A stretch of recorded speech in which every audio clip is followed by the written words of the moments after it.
আসসালামু আলাইকুম। আমি মোহাম্মদ হুজাইফা ইসলাম, সিভিল ডিপার্টমেন্ট, সপ্তম সেমিস্টার। আজকে আমি তোমাদের মুভমেন্ট অফ ইনার্শিয়া সিরিজটাকে আপনার কাছে অনেক গুরুত্বপূর্ণ একটা অধ্যায়। তো এই অধ্যায়ের সম্পর্কে আলোচনা করব। ইতিপূর্বে তোমাদের ভরকেন্দ্র সম্পর্কে আলোচনা করা হয়েছে। তো ভরকেন্দ্রর সিমিলার একটা অধ্যায় এটা মুভমেন্ট অফ ইনার্শিয়া। তো যারা ভরকেন্দ্র ক্লাসটা করছো তারা এই ক্লাসটা এই অধ্যায়টা অনেক ভালো করে বুঝতে পারবা। কারণ ভরকেন্দ্রে একেবারে রিলেটেড আমাদের একটা মোমেন্ট অফ ইনার্শিয়া। কেউ যদি ভরকেন্দ্র না করো তাহলে আবার ওই মোমেন্ট অফ ইনার্শিয়া বুঝতে পারবে না। এই জন্য আগে ভরকেন্দ্রের ক্লাসটা দেওয়া আছে, ক্লাসটা করে ভালোভাবে ওটা সম্পর্কে প্র্যাকটিস করে, শুধু ক্লাস করলেই হবে না, ক্লাসটা করার পরে তোমাকে অবশ্যই কিন্তু বইয়ে 2-3টা ম্যাথ প্র্যাকটিস করতে হবে, ঠিক আছে? প্র্যাকটিস করার পরে তারপর তুমি মোমেন্ট অফ ইনার্শিয়াতে ক্লাসটা করলে অনেক সুন্দর বুঝতে পারবা। তো আসলে শুরু করি। তো প্রথমেই আমরা তোকে জানতে হবে যে মোমেন্ট অফ ইনার্শিয়া আসলে কি জিনিস। তো মোমেন্ট অফ ইনার্শিয়াকে বাংলায় বলা হয় জড়তার ভ্রামক। হ্যাঁ, তো এর সংজ্ঞাটা মূলত এরকম আছে যে কোনো একটা ক্ষেত্রে প্রতিটি ক্ষুদ্র ক্ষেত্র এবং নির্দিষ্ট অক্ষ হতে তাদের দূরত্বের বর্গের গুণফলের সমষ্টিকে ওই ক্ষেত্রের জড়তার ভ্রামক বলে।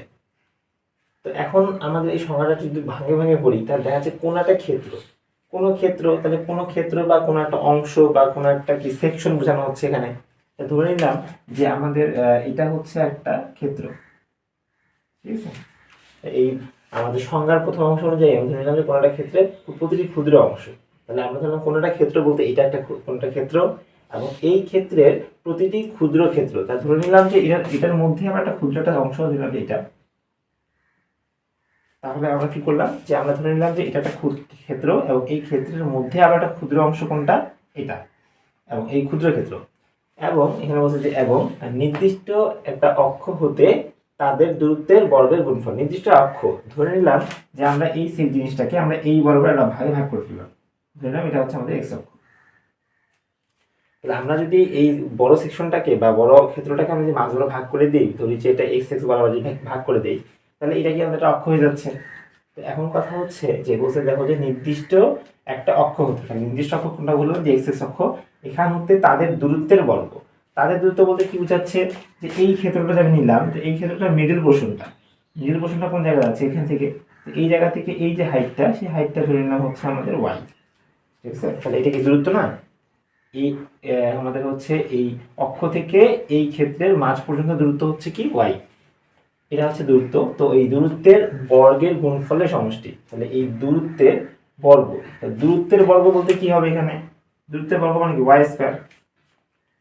আচ্ছা, বর্গের গুণফলের সমষ্টিকে এই যে বলছে গুণফল কিভাবে হবে? আমি তো যদি এখানে কি নিলাম, দূরত্বের বর্গ নিলাম, এর সাথে কি গুণ হবে? দেখো প্রথম অংশে আসো, কোনো ক্ষেত্রের প্রতিটি ক্ষুদ্র ক্ষেত্র। এই ক্ষেত্র বলতে আমরা কি জানি, আমরা যে বলি ক্ষেত্র মানে ক্ষেত্রফল বোঝায়। হ্যাঁ, ক্ষেত্র মানে এখানে কি ক্ষেত্রফল। তাহলে ক্ষেত্রফল বলতে কি, তাহলে আমাদের এই অংশটা ক্ষেত্রফল। নরমালি যদি আমি এই আয়তক্ষেত্রের ক্ষেত্রফল বের করতে চাইতাম, তাহলে সেই আয়তক্ষেত্রের ক্ষেত্রফল আমরা কি দ্বারা বস করতাম, এরিয়া দ্বারা।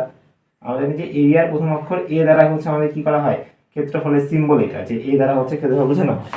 যেহেতু আমি এই বড় সেকশনের মধ্যে একটা ক্ষুদ্র অংশ নিয়ে আলোচনা করতেছি, সেজন্য এই ক্ষুদ্র ক্ষেত্রফলকে আমি প্রকাশ করবো ডেল এ দ্বারা।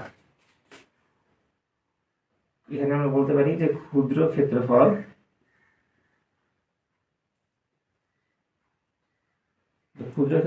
আমাদের ডেল এ, ঠিক আছে? ডেল এ, এটা বড় হাতের দাও তাহলে ভালো হবে। ক্ষুদ্র ক্ষেত্রফলকে আমরা প্রকাশ করছি ডেল এ।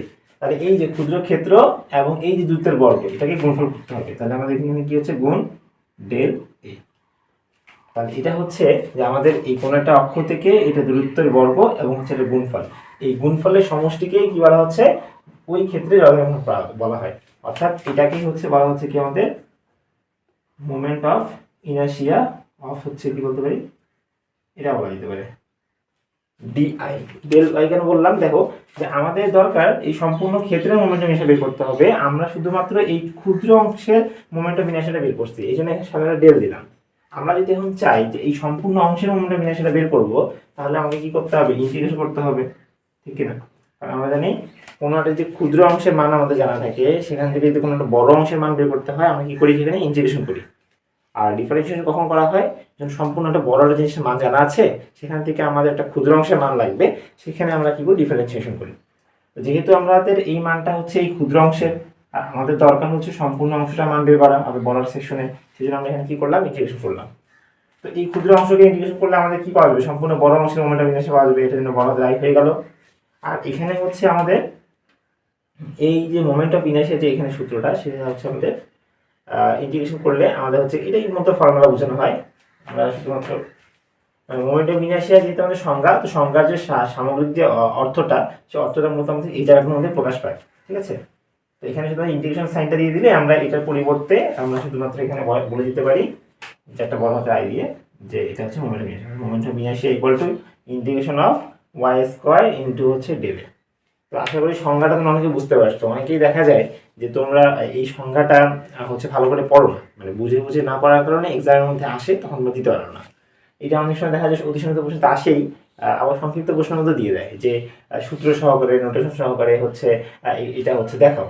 ঠিক আছে, তো এই জন্য হচ্ছে আমাদেরকে কি করতে হবে যে এই জিনিসটা অনেক সুন্দর করে এই যে এই সমীকরণের সাহায্যে তোমাদের হচ্ছে সংজ্ঞাটা ভালো করে তোমরা পড়ে নিবা। ঠিক আছে, তো এখন আসি যে এই অধ্যায়ের মধ্যে আমাদের আসলে কোন কোন টার্মসগুলো লাগবে এবং কোন কোন বেসিক কনসেপ্টগুলো জানতে হবে, সেই বিষয়গুলো সম্পর্কে আলোচনা করব।